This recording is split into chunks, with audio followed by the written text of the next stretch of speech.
Friends, આપણે ફરી મળી રહ્યા છીએ એક નવા વિડીયો સાથે, જેમાં આજે હું બનાવવાની છું રગડા પેટીસ. સૌપ્રથમ પહેલાં આપણે વટાણા પલાળી દઈશું. મેં વ્હાઈટ વટાણા લીધા છે. તમે વ્હાઈટ અને ગ્રીન બંને લઈ શકો છો. હવે મેં વટાણા ધોઈને પલાળી લીધા છે. 5 થી 6 કલાક એને પલળવા દઈશું.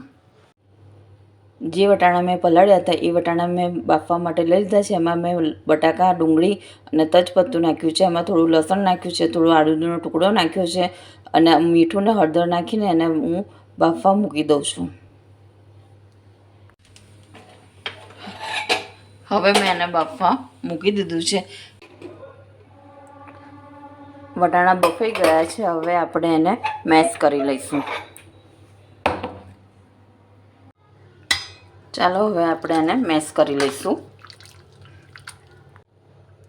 ચાલો હવે મેશ થઈ ગયા છે. હવે મેં આવી રીતના થોડા આખા રાખ્યા છે અને થોડા મેશ કર્યા છે. તમારે જેવી રીતના રાખવા હોય થોડા રાખી શકો છો. ચાલો હવે એમાં આપણે સ્વાદ મુજબ મીઠું,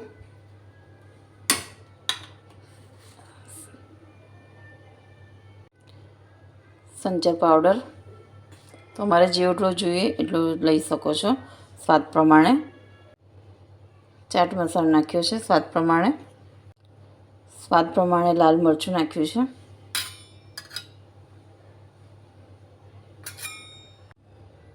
અને ધાણા જીરુંનો પાવડર થોડો નાખ્યો છે સ્વાદ પ્રમાણે.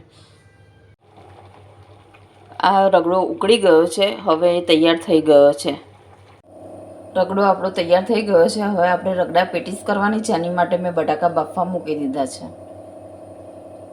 બટાકા બફાઈ ગયા છે. હવે એને આપણે મેશ કરી લઈશું. હવે મેશ કરેલા બટાકામાં આદુ, મરચાં, લસણની પેસ્ટ નાખીશું. લાલ મરચું, ગરમ મસાલો, હળદર, ધાણા જીરુંનો પાવડર અને સ્વાદ પ્રમાણે મીઠું નાખીશું.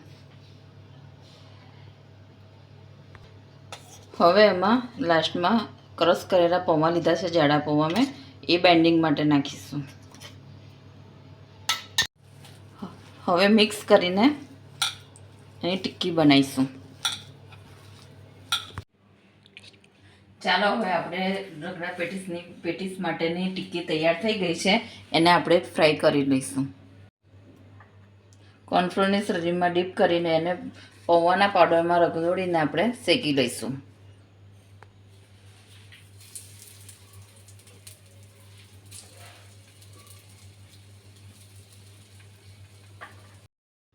ટિક્કી હવે શેકીને રેડી થઈ ગઈ છે. હવે આપણે એને સર્વ કરીશું. પહેલાં આપણે રગડો લીધો, પછી હવે ટિક્કી મૂકીશું.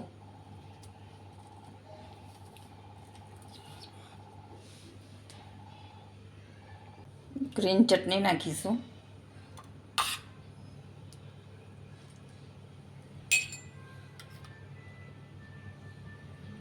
ગોળ આમલીની ચટણી લઈશું.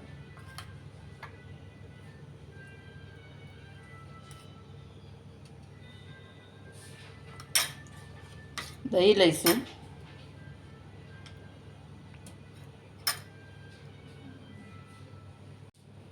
ઉપરથી સેવ લઈશું.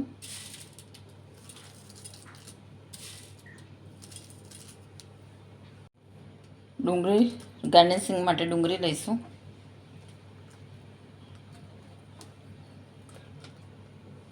ઉપરથી ધાણા લઈશું લીલા.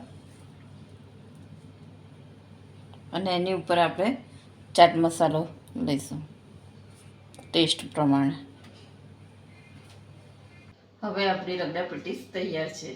હવે આપણે એને ટેસ્ટ કરીશું.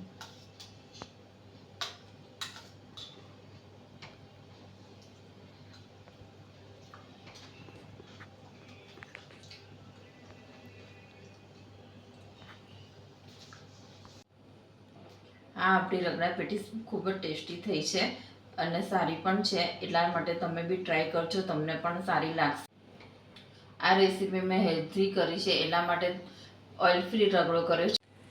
આ વિડીયો તમને ગમ્યો હોય તો લાઈક કરજો, શેર કરજો અને મારી ચેનલને સબસ્ક્રાઈબ કરજો. ઓઇલ ફ્રી રગડો છે, એની અંદર આપણે રગડા પેટીસ બનાવીશું તો હેલ્ધી બનશે. આ રગડા પેટીસની રેસીપી તમે બી જરૂરથી ટ્રાય કરજો, તમને બી ગમશે.